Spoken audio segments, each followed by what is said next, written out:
کیا آپ نے بھی یہ سنا ہے کہ مغرب کے بعد جھاڑو لگانے سے گھر کی برکت ختم ہو جاتی ہے؟ کیا واقعی جھاڑو لگانے سے رزق میں تنگی آ جاتی ہے، یا یہ صرف ایک وہم ہے جو نسلوں سے چلتا آ رہا ہے؟ آج کی ویڈیو میں ہم اس سوال کا مکمل جواب اسلام کی روشنی میں دیں گے اور حقیقت آپ کو حیران کر دے گی۔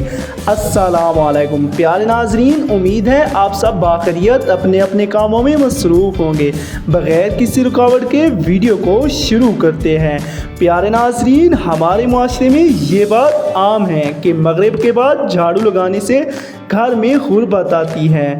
بہت سی خواتین مغرب کے بعد جھاڑو پکڑنے سے ڈرتی ہیں اور سمجھتی ہیں کہ اس سے رزق ختم ہو جائے گا، لیکن سوال یہ ہے کہ کیا اسلام میں واقعی اس بات کا ذکر ہے یا نہیں؟ پیارے ناظرین، اسلام کیا کہتا ہے؟ اسلام ایک مکمل ضابطۂ حیات ہے اور ہمارے نبی کریم صلی اللہ علیہ وآلہ وسلم نے ہمیں زندگی کے ہر معاملے میں رہنمائی دی ہے۔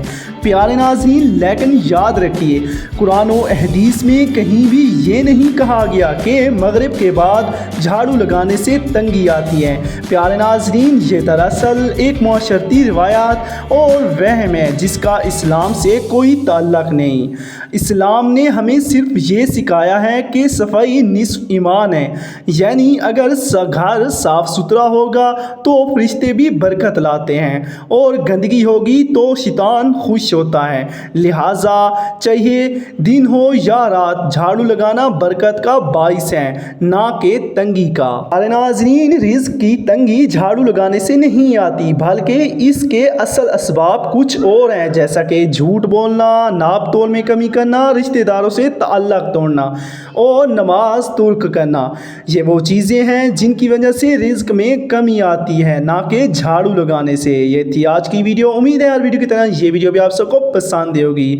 شکریہ، سلامت رہیں، آباد رہیں اور جہاں بھی رہیں خوش رہیں۔